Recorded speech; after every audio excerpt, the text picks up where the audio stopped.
What's up, guys? I'm Jake. I'm here with a top 16 deck profile. Got Asian Persuasion and Slim. What's going on? And who we got here? What do you say? I'm Adrian Gonazales, and I finished in top 16, losing to Time to Pack, which will hopefully win the event, so that I feel a lot less worse about that. Hey, you played against a good player. Yeah, it's fine. Yeah, the entire Talca was stacked. Oh my god. He destroyed me. Yes. Oh, there it is. I told you. But then lost to the same deck the next round, so whatever. That's amazing. I love Albanese. For sure, yeah. He was pretty chill to play against, for sure. Yeah. He was like, I see you all the time in Talca's like, how many tops you got? It's like 5. It's like, oh nice, I got 8. It's like, oh shit. Oh shit. Have you got any shout outs you want to give? Shout out to my sponsor, TGS Gaming. This is just my local game store, and like, yeah, one of the owners is just like sponsors me, and like a returning player, which will hopefully make a pretty cool debut in Minneapolis. Oh, okay. Yeah, it's Marcus Hayden. Oh, let's go. He's coming back. Mark, Yeah. what up, Mark? Yeah. So shout out to them. Yeah, just shout out to like my friends. Yeah, that's it. Good show, man. Let's see the group. So I played Sprite with the Live Twin cards. Oh, nice.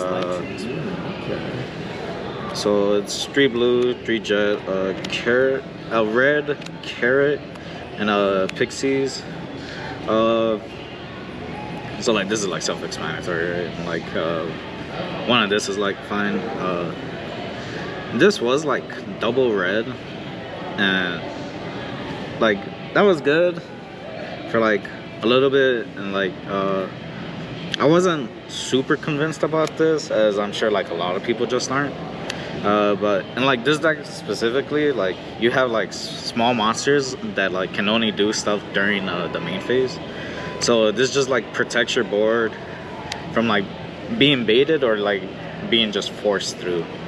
So like I would full combo and I just let my opponent play, because like unless they kill me, like they're losing that turn. Like on my next turn they will lose. So this just like stopped them from being able to kill me. It also comes up because with the like the extra extender that the deck plays, you can sometimes like jet into starter, and then like later in turn blue search Pixies, and like it's already in your hand during your first turn, and you still like set up Toad, Pink, and Elf.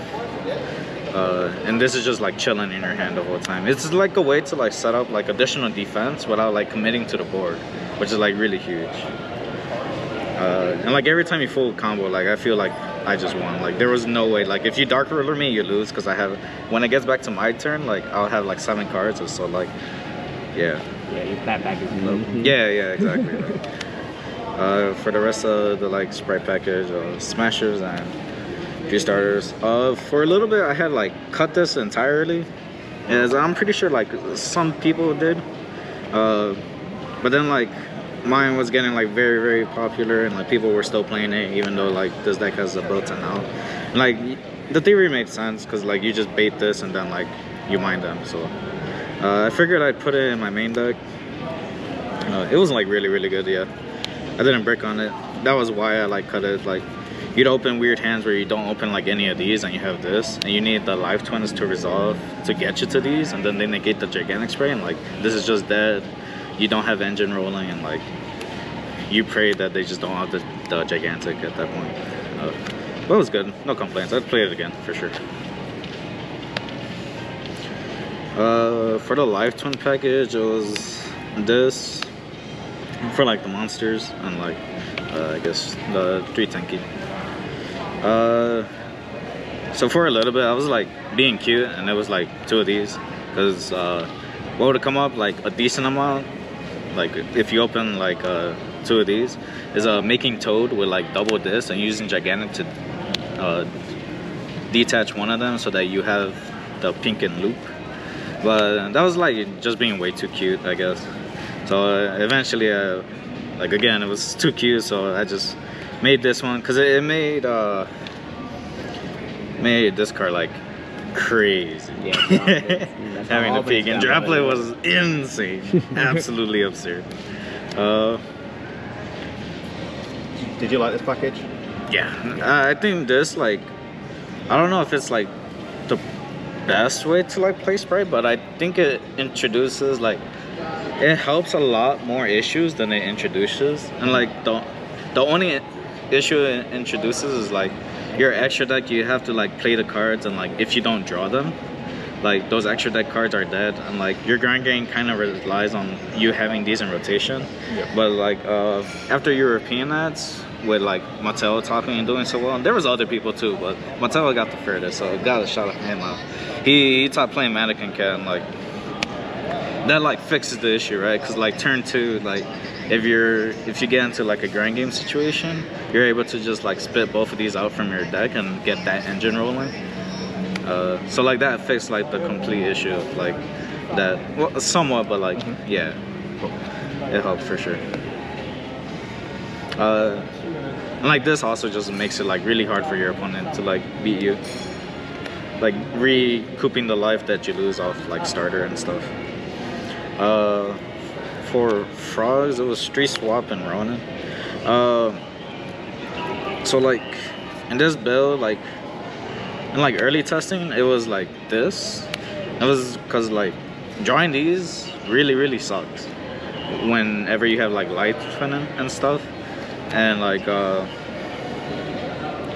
whenever you draw one, so it'd be in your hand, you summon this, like send this to grave, you'd have to like bounce, discard a card for no reason at all just to get in grave, and like that was just like very neg. So like I didn't think that itself was enough to justify the third, but it would like come up in like grind games a lot, and like it just allowed you to like play very aggressively with the frogs rather than like having to take care of resources. Yeah, it's not the best package. Yeah, exactly. Yeah. Give it this damn toad. I don't know. It'd be hard to like hit this deck. Like you can set up interruptions, but like I don't know if like it could be a tier 1 deck losing to Raigeki. True. Like you turn out smashes and you're out the whole board. Like, More carrot control, you know? Yeah. So I played not like too many hand traps, but like a good amount. Yeah, just like the most versatile ones.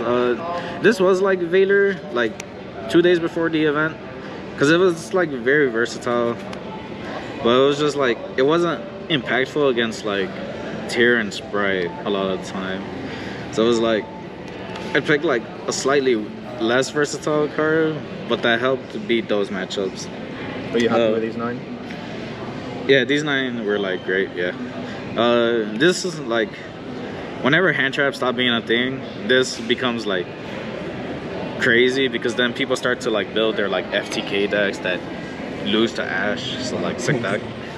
And then Imperm is like obviously just like the craziest hand trap. But it honestly would like ever since this card's been printed, just like Ash, like it's been in every deck except in Retro World format.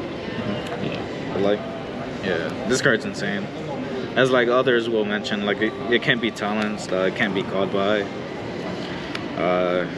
It's a trap card.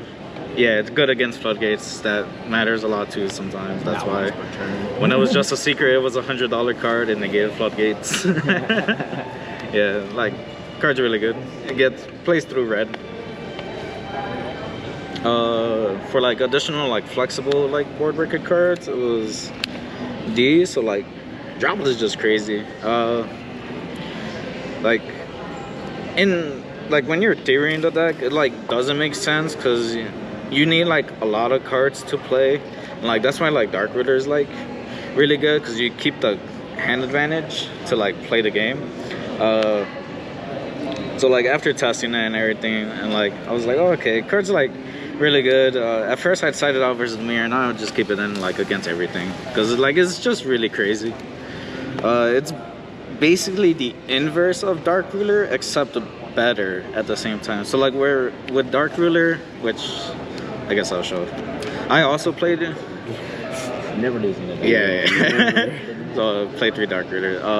So this is the inverse of this, because with this, you like play this and use the rest of your hand to like generate advantage to like break the board. Whereas this is the opposite, is you use the cards you already have and you use your like 1 or 2 remaining cards to just like put up bodies and you just attack over everything. So it like fixes the issue of like dealing with big monsters, which is like really important in like a deck like this. So it is just the inverse of this. This one keeps card advantage, and this one like uses it to like out the monsters immediately. These 6 were crazy, yeah.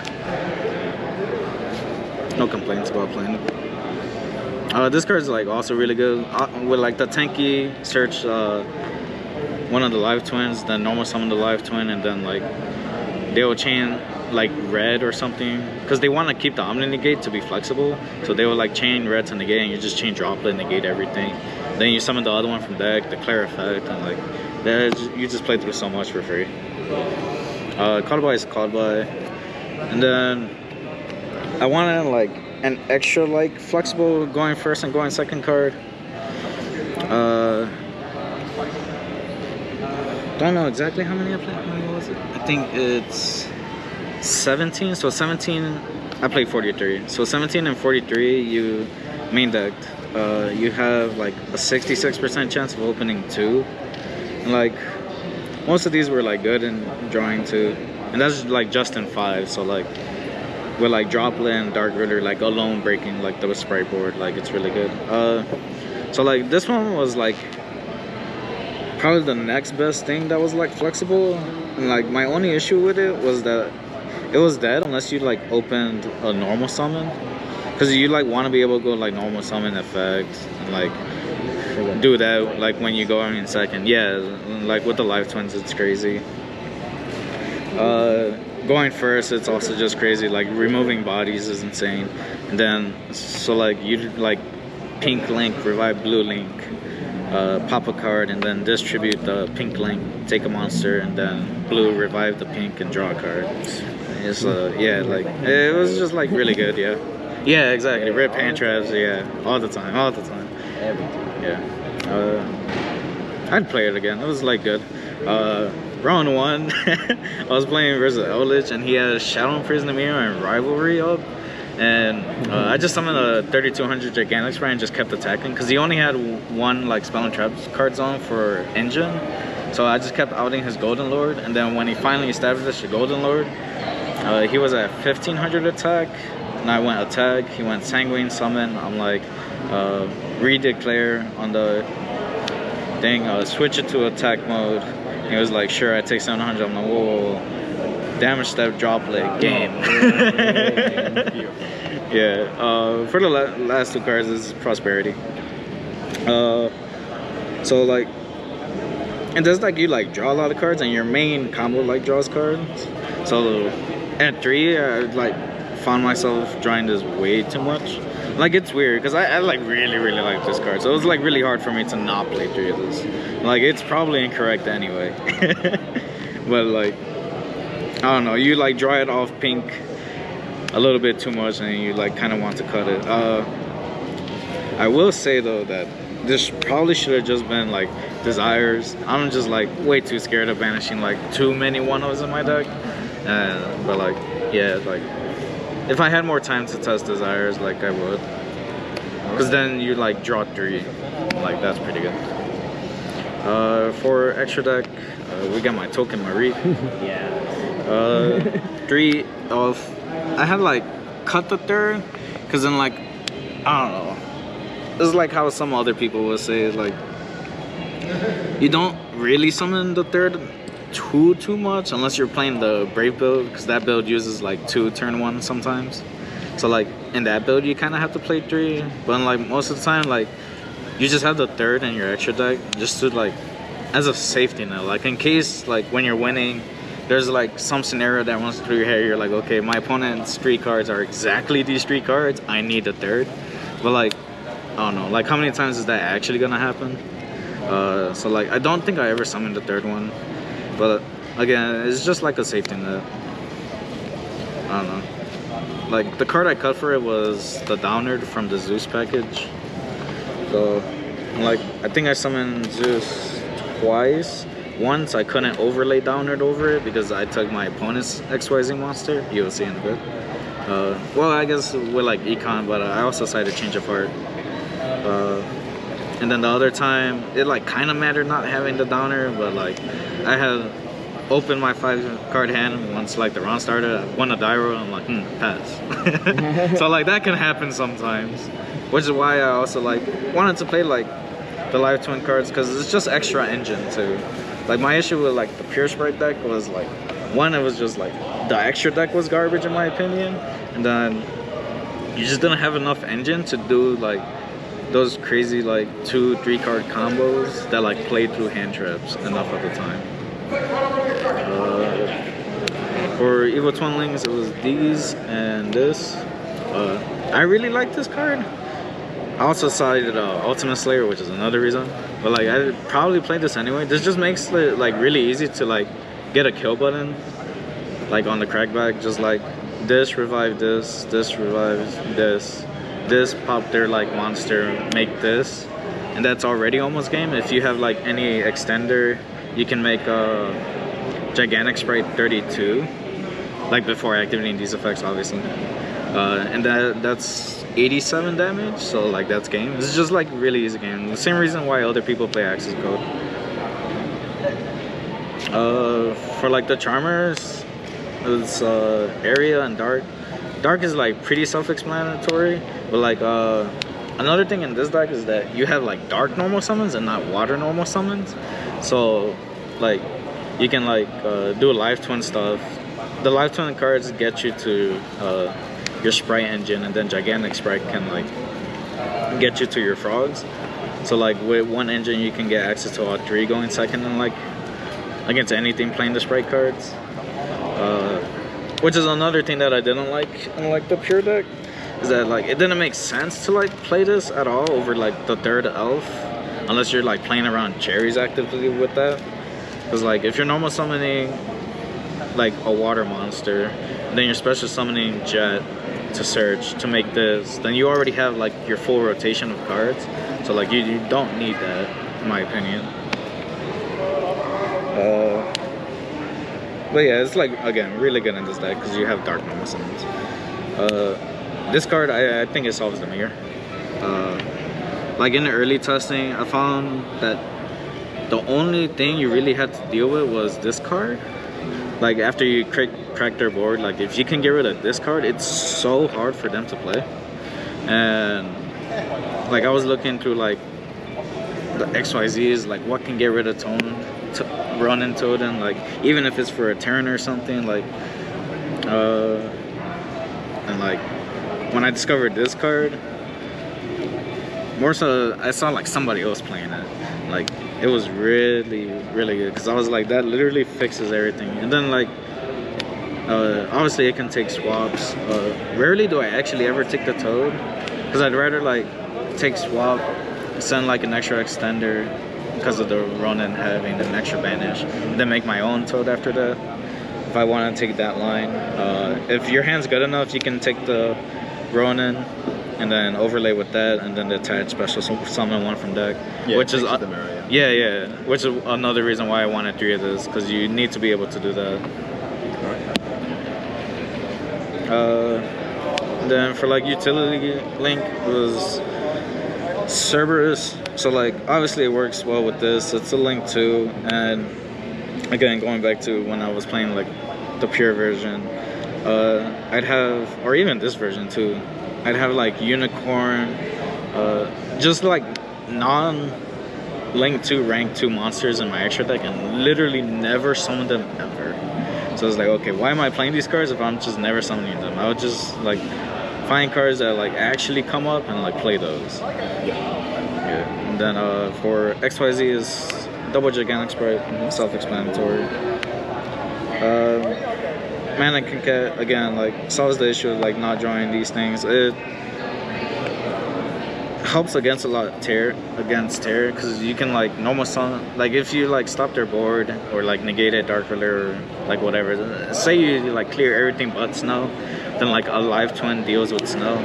Because you live twin, you summon 2 monsters, they're never gonna book you. Then you summon this, you go effect target their snow. So now it's forced out of the grave. And then when the snow is summoned, you could just do this, target one of their darks, get blue, get jet, and like play from there.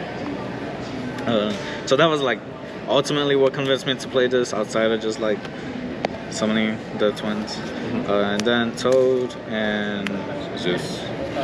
Nice. For the side, this is the part that everybody's gonna hate me for. So I played Ultimate Slayer with like the brick and like the fusion sided. How was this? This card's insane. So it's like really good since I played like 6 like board breakers, right? So like if you draw this in combination with like other board breakers, it's at worst MST, which is like also like good, right? Because like you can't like side and back removal and like have to deal with like the board that they established, the monsters. So like this being able to be like paired with Dark Ruler to just not only out like say a big link, but also just like the link for just like getting rid of a back row. Like if you know it's Sulik or just like I don't know, like a Droplet, Super Poly. Get rid of like the runic field spells against that matchup. Yeah, it's just like very flexible and like that's what I went for my side deck because there's like a lot of decks.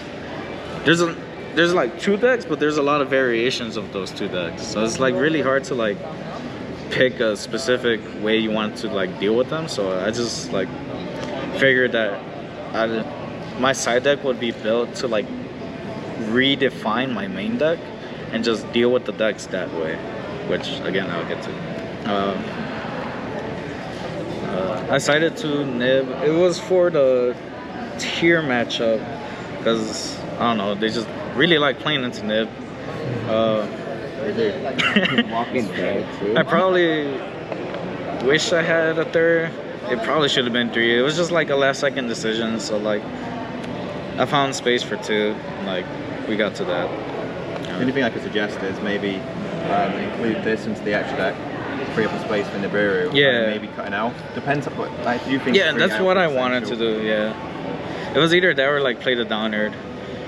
Well, I really like how this can just break tier boards and supply boards, and you, Yeah, if you like go first, it breaks down any like 1-card combo boards, which like sprites do like quite a bit. Like Elf Toad is like okay, get rid of the elf, and then this get rid of the Toad. Yeah, It's like board broken. nice. Yeah. So it was like basically a better gamma in like most scenarios, I think, because you have like a much higher chance of getting to this card than you do with gamma. Yeah, I definitely agree. It's the new gamma for sure. Yeah. So for like the rest of the side is just like a lot more 1-ofs. Okay. Most of them are actually at 1. So for those, it's Pank. Again, just very flexible. Change of art, very flexible. Albany's awesome. Wow, you really Monster are playing Reborn. Jesus. Again, very flexible. It's since this one like ain't going first and second versus mirror, I had like some people making fun of me because they're like, you should have just mained it at that point if you're like siding it and going first and second. It's like maybe, but it's like just for the mirror or like anything that plays sprite cards. Duster and the last one's Reboot. Yeah, like yeah, like this one's flexible. And like played against Ryan, who was playing the Exo Sister deck. This took his XYZ, made Zeus clear. Yeah. For like the rest of these cards are like back row mobile cards. So Storm, Cosmic, and Smasher. So a second Smasher went in when like going first against everything. So you see I don't play like any like hard going first cards, and that's because like you draw a lot of cards. So like if my board does get like broken or stopped, I don't want to have like trap cards after drawing 4 cards in my hand. So like just having like these 2 to like be gamma, and this one just like these 3 are just like better than Dark Ruler like post side. Like these are really good in the mirror, and then this one is just like a second optimistic mind if it gets to that point. Sure. This cosmic, it was just like to respect the like pure runic deck, honestly, because it was like a twin before, and like at that point it probably could have been like a lightning storm, but I don't know. I just heard like a lot of people talking about that deck, a lot of people being scared of playing versus that deck, so I was like, like I guess, yeah, like this used to be a cosmic, but like after seeing Pablo play 3, I was like, damn, he really thinks that card's good. So I was like, it's a better cosmic. So yeah, so overall you're happy with that list? Yeah, very happy. Yeah, like if I had more time versus Pac, he had like E-Red, Droplet, Griffin, Baron, and like with a singular Droplet, broke his whole board. I would have like specialed Pank if I had more time. Special Pank out the back row, and almost summon Live Twin as the last card, and then I could do like the Mannequin Zeus play that like Mattel showed, and like that would win me the match if I had time. But like unfortunately I couldn't get that for it. Good job on top 16, and I'm sure we'll see you again soon. Yeah, thank you for the deck. Thanks.